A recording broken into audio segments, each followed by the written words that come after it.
For a couple of days, I'd been staying with Thomas.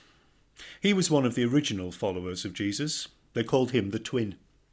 He's a nice bloke, keeps his feet firmly on the ground and doesn't get carried away. Thomas and I felt much the same way.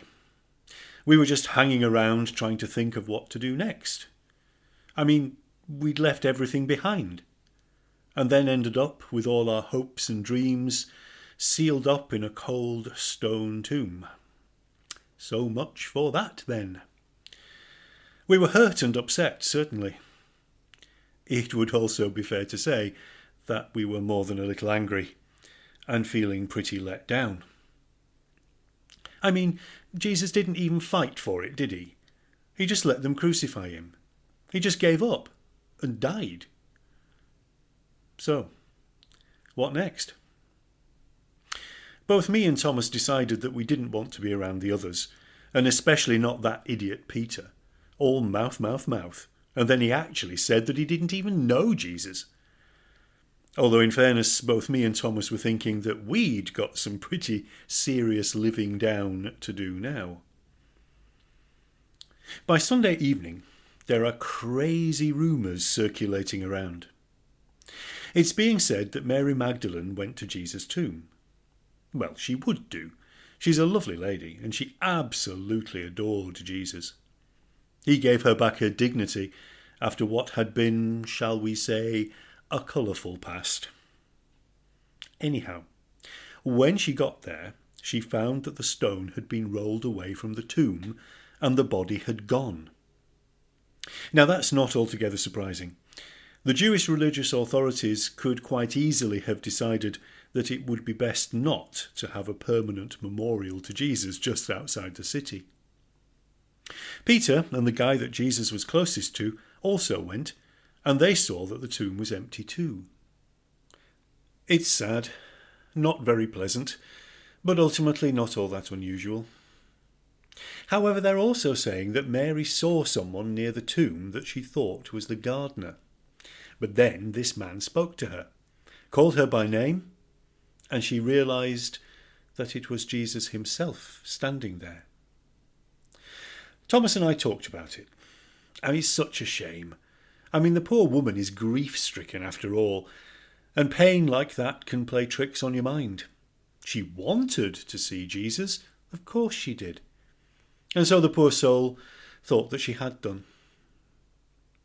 Anyway, that evening the rest of Jesus' original followers, minus Judas of course, came battering the door down and wanting to speak to Thomas. Now they're all saying that they've seen Jesus. They're saying that he was suddenly standing there in the house that they were hiding out in, despite all the doors being securely locked. They're saying that it was him, and that he even showed them the wounds that had been made on his body when they crucified him. Thomas is having none of it, and I can't say I blame him.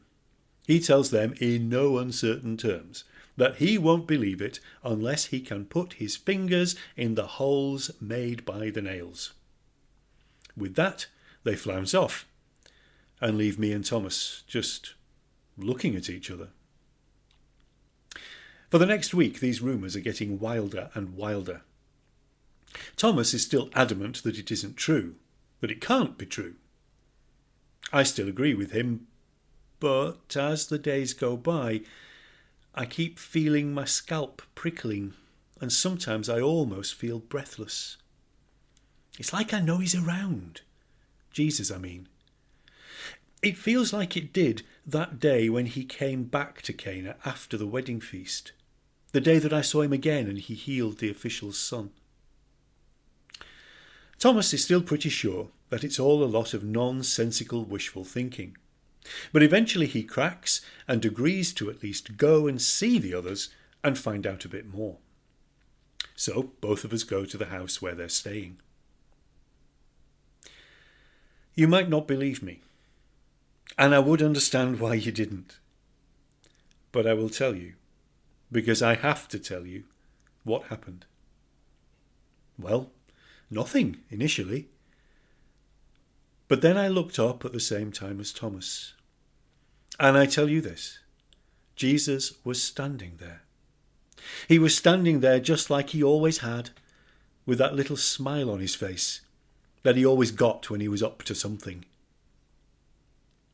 He reached out his hands, and I could clearly see the holes that the nails had made. It was him. There was no doubting that any more.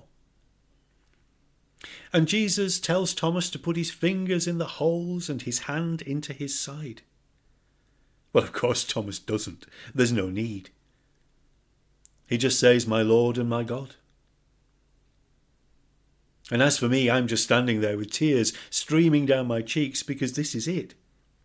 It's actually real, and it's actually happening, and it's happening to me. Jesus looks at me and smiles, just like he did at the wedding party. Then he gently says my name and gives me that same questioning look that he did on the street in Cana and has done many times since. That look as if he's saying, "Well, what do you think?" And I know, I truly know that he did all of this for me. Jesus brought spontaneous joy into the ordinary things of life. He healed all those who asked. He took the little that we are and have to give and made of it a huge abundance. He refused to be made a king like any other, but he walked through the storms of our troubles to rescue us. He made us whole and complete.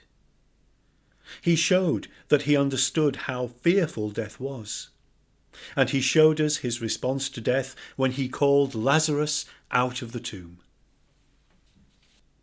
But the best wine of all, the wine saved until last, is that he called Lazarus out of the tomb and went into it himself instead. Just at the point when everything seemed to have gone, when it seemed that there was nothing left but memories, then there came the best wine. Everything makes sense now. At the end, everything makes sense because he didn't stay in that tomb. He walked straight back out of it. Life doesn't end. It's just changed. And he has promised that we will all be with him together for all eternity. And I believe him.